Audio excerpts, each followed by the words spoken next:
Hey, it's Stacey. When was the last time you tried something new? Yeah, I thought so. Me too. We don't like to try new things simply because it's so uncomfortable. This time, we're talking about how to have the courage and stamina to keep going. This is episode 16 of the Where to Next podcast. Hey there. Welcome to the Where to Next podcast.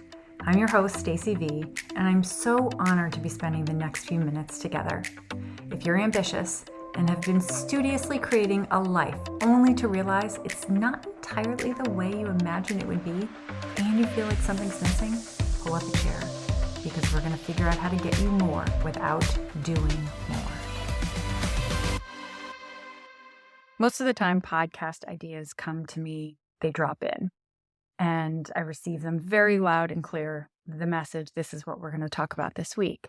And this podcast is no exception, and it couples nicely with an email that I received and something that's going on in my family life. I will start with something that's going on when my children's trying out for the basketball team. And this is not a sweet spot for this particular child. And in fact, it's a new sport. There's been some play in the past, but there's definitely a beginner mindset and skill set there. And after the first and even second day of tryouts, there's a lot of hesitation and frustration and, oh gosh, mommy, I don't want to do this. This is so hard. It's so boring. This is what kids say. It's hard and it's boring. And I said, okay, I totally get that. But let me also share with you something else that could be true. And I said, I bet the reason why you think this is hard and it's boring is because it's new. And you are feeling like a beginner. You're very used to feeling dominant in your other sports, but because you haven't played this in a while, it's awkward. You don't know the plays. You don't know the skills. You can't dribble efficiently, all of these things. And I kept getting buy-in every time I said something. Yep. I said, it makes perfect sense then that the reason why you don't like this is because you are not feeling super capable. And you're not feeling super even proud yet, right? Yes, I hit the nail on the head. And once I could communicate that and that message was received, what it did was it allowed my child the space to think outside themselves. Oh, it's not just me that's feeling this way. It's entirely possible that everybody who's new to something feels this way. And that it's a temporary feeling. It's not going to last forever. And in fact, with every tryout, there were 3 tryouts and now 2 practices, confidence has grown. And I've seen that and even reflected back. So that's the personal story. The quote that hit me this week in my inbox came from Cathy Heller. And for those of you who don't know Cathy Heller, she's a podcast host. She's a business coach, and she wrote a book called Don't Keep Your Day Job. And she's all about women going and doing the things that they really want to do that light them up. I love her podcast. Quote from her email this week is, having the stamina to tolerate your mediocrity is the key to your brilliance. Having the courage to tolerate your mediocrity is what will allow you to find the magical things you're going to do. Oh my gosh. That landed for me personally, and it landed for my child at this particular moment. And so here we go with today's topic, courage and stamina, your willingness to tolerate discomfort as a newbie, or maybe even in the middle of whatever sort of project or season of life you're in. When we keep going, when we show up with courage every day, when we can endure and have that stamina, that is where the magic happens. It's when you can be in that state, when you can embrace being awkward and uncomfortable. That is very literally the road to becoming better, to becoming even good or possibly great at something, at the very least. That sort of mediocrity, that middle position, is you learning to like something. It's a process. And we've forgotten how to be in this state, how to feel like a beginner, what it feels like. We just know that it's uncomfortable. We have forgotten how to embrace the mess. And that, and we're going to have some emotions and feelings, and that it's okay. It's not only part of being human, but it's part of the process. And when we're in this newbie phase, or we're in this phase of mediocrity, we don't like it because, of course, it's uncomfortable, but we make it mean something about us. We make it mean we're never going to get it. We're inept. We're not naturals. And a lot of times we resist the feeling, thinking that something's going to go wrong. So we spend a whole bunch of mental and emotional time and energy and effort trying to resist, when if we could just accept it, not like it, just accept it, we'd be able to usher ourselves through that moment of being new and feeling awkward and uncomfortable, or even in the middle. But what happens for so many of us is we quit, or we don't even start. We don't even give ourselves the chance. You know that phrase, quiet quitting, that went around, was it this past summer? We're not quiet quitting on ourselves. We're just flat out quitting. And the less we're willing to try new things, the less the less willing to be uncomfortable. I want to say that it's a precarious place, because if we're not willing to try, if we're not willing to take small risks, if we're not willing to feel uncomfortable, then we are frustrated because we're not making our life happen. We're not making our dreams happen. When we don't take chances, even the ones that are safe or super minimized, we're not pushing ourselves to our edges. And we've heard that phrase, right? Your growth happens just outside your comfort zone. I'm not talking about leaping from a plane, although if you want to do that, by all means, go for it. I'm talking about simple risks like learning to make sourdough bread. No risk there. You're going to go through some ingredients, you're going to have some flops, but eventually you're going to get it and it's going to be delicious. I'm talking about risks like making a new friend, putting yourself out there, asking somebody for coffee, asking them to, I don't know, go do goat yoga with you, whatever it is. Putting yourself out there and saying, hey, I like you. Let's make friends. It's hard to make friends or it's different to make friends as a woman, as an adult. I'm talking about learning a new game. Maybe you've never done Sudoku or you've never done Wordle. Yeah, it's definitely frustrating in the beginning, but when you stick through it, you eventually figure it out. Or something like hand lettering. I can't tell you how many times I've tried to practice my own form of hand lettering or calligraphy. My daughter has it down, nailed, but I'm not willing to be mediocre. Fascinating, right? When we put ourselves out there, or we don't put ourselves out there, we have less of what we want. We don't have that full life. We don't have that vibrancy. We don't have those new experiences. And we don't take the risks because there's something wrong with us or we don't know how. Quite the opposite. We do this because our brains are hardwired. We are hardwired to avoid pain.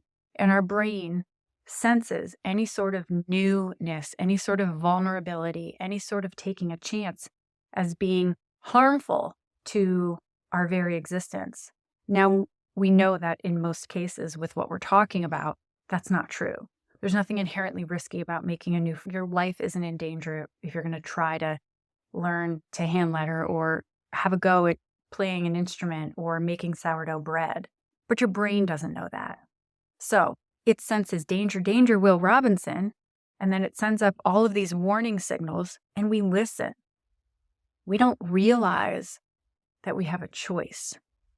We don't realize that, wow, that is coming from one part of our brain, the amygdala, and we have a whole other part of our brain, the prefrontal cortex, that is responsible for logic and decision-making. It's called the executive functioning part of our brain. We don't realize that we're just living from the back of our brain and that, oh, wow, we can tap into a different part of us.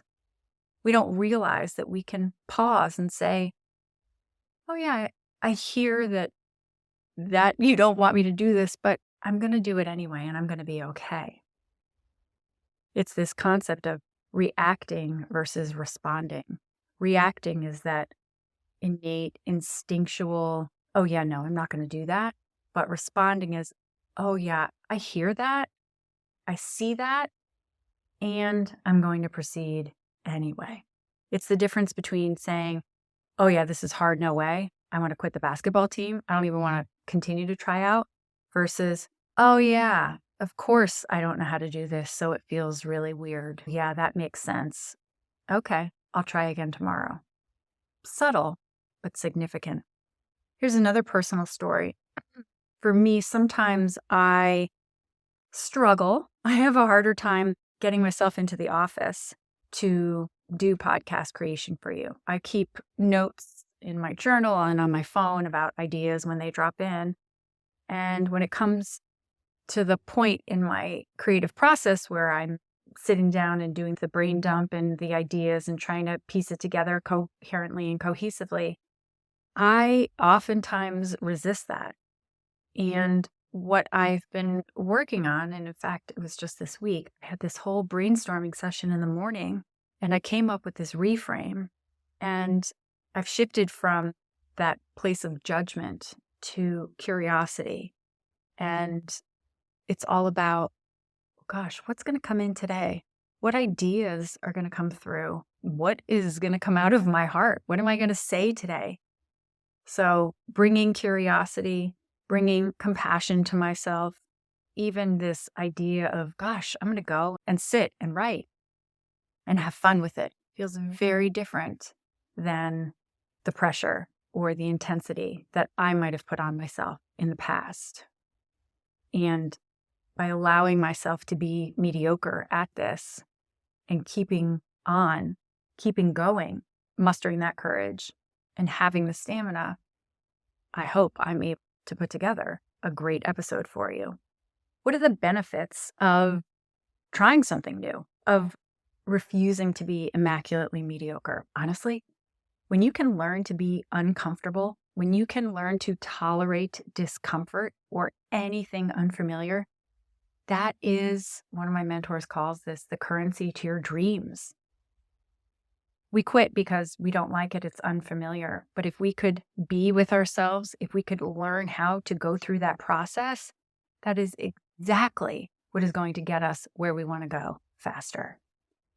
Why wouldn't we do this? The alternative seems appealing for about 5 seconds, right? We've all spent copious amounts of time of Netflixing and chilling over the past few years.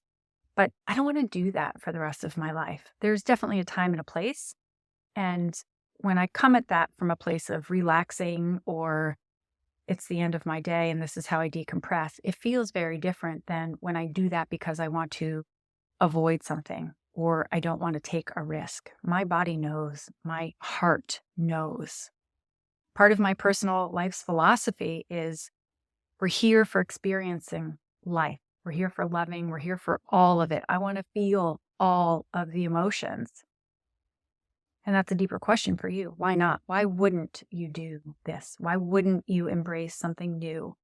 Why would you settle for being immaculately mediocre? Another reason why I want you to do something like this is simply for the love of the thing, because you love to bake and you want to learn to make bread. That's a beautiful thing. For the love of myself, I choose to do and stick with this process, both with the podcast and anything I embrace, because it's in my highest best interest, because I want more, not from a place of I'm lacking or I need something outside of me to fill me up, but because I truly believe when these desires and these dreams drop into me, when they're part of me, they're there for a reason. And that is reason enough, because I desire, because I seek pleasure, because it sounds like it's fun. My goodness, because I'm innately curious.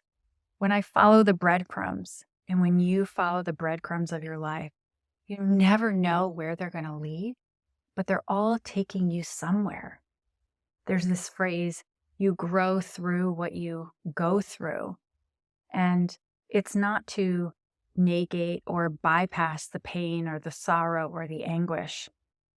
You've heard me say this before. Two things can exist at the same time.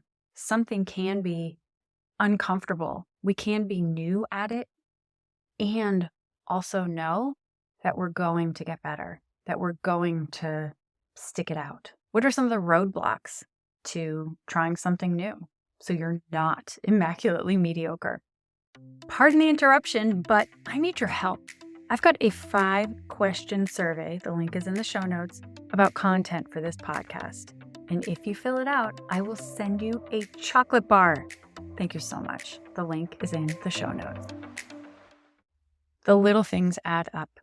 I'm not asking you to commit whole hog to anything new. I'm not asking you to go out and start a whole giant new project that's going to take up all of your time. I'm talking about doing something for 5 minutes. I'm talking about hand lettering for 5 minutes, for allowing it to be messy. Because 5 minutes every day adds up. 5 minutes today, your first time, you're super uncomfortable, you're super annoyed, you're super frustrated. But at the end of that 5 minutes, you do feel a sense of accomplishment. And tomorrow you go in and you tell yourself, oh yeah, I know that this is going to feel uncomfortable because I did it yesterday. But guess what? Tomorrow, because you already have 5 minutes under your belt, you actually managed to do 1 letter so you can see the progress. Little bits over time add up. You might even find, and by might, I have that in giant air quotes, this has been my personal experience. You might even find that when you're doing something you love, it actually creates more time in your life. And this is for 2 reasons. 1, when we're fulfilled, oh my gosh, it just opens up a whole bunch of energy for us. We are pumped. We are on fire. We're in flow. So you show up to the rest of your life with all of that vibrancy. And yeah, you're way more effective. The other reason why that matters is because we spend so much time, and we don't even realize it, we spend so much time resisting what we really want to do, where our heart is leading us, that we're just flippin' exhausted. We give ourselves the mental and emotional beatdowns constantly, when if we just acknowledged what we want to do, it's for those of you who've ever been on a diet, and hello, me too. Back in the day, when Snackwell's cookies were popular, I would eat an entire package of Snackwell's cookies because I told myself I couldn't have the Oreos, where if I just had the Oreos, I probably would have had 3, maybe 4. Way better than 20 or 30 cookies. When you give yourself what you really want, you teach yourself not only that it's okay, but you know how to be satisfied, and then you take that satisfaction and it fuels you forward for everything else. One of the other big roadblocks that I hear women say a lot is they feel guilty for taking time away from their family or their kids, or they could be doing something else to do the thing that they really love. That we somehow need to justify doing something for fun or for pleasure, or just because it's not productive. This is part of a bigger discussion for sure, but we've been conditioned to believe as women that everything we do has to be tied to some sort of a result, that we have to generate some sort of a tangible metric, that we have to be productive all of the time. And it is simply not true. You were not born. You were not put on this planet. You were not who you are to be productive, to achieve inbox 0, or to cross every single item off of your to-do list. We've been sold an errant bill of goods, and it is all optional. Okay, that is my rant for today. But I just want you to know that you do not need to feel guilty for doing anything that you want to do. Are you willing to believe that you deserve what you want? Are you willing to believe that you can be uncomfortable and stick with something and become better or good or even great? This is not about committing to 100 things. This is not about inbox zero or a completely zeroed out to-do list. And it is definitely not the go big or go home mindset. This is about acknowledging where you may not be taking risks, where you're not willing to try because you don't want to feel uncomfortable. There's nothing wrong with that. It's just an acknowledgement. It's about you maybe next time having a gentle conversation with yourself that goes something like, hey, I'm going to try this. I know it's going to be uncomfortable, but I'm going to do it anyway. This is about you playing it safe because you make it mean something about you, because you've become risk averse. My gosh, big deal. We've all become risk averse. It's too easy to not take the risk. It's okay. This isn't a judgment. This is not an indictment of who you are, and your moral worth is certainly not tied to it. It's simply an explanation about the flip side, maybe something you haven't considered. This is about creating because you want to, because you exist, because you can. I will leave this, I already said it, but I'm going to say it again. I truly believe that the dreams and desires that come to you are there for a reason. Go get them. Go do that thing. And if you do, please let me know what it is, because I want to cheer you on every step of the way. You can find me, hello@StaceyV. Thanks for being here today. Hey, if you like this podcast or had any aha moments, please do me a solid and share it with a friend. I want, and quite frankly, we need women to go and do the things that light them up. Sharing takes just 3 seconds, and it helps me a lot too, especially as I grow and expand this podcast and make sure that you have the content that you want and you need. Thank you. This podcast is strictly for educational and entertainment purposes. It is not meant as a substitute for medical advice or mental health care.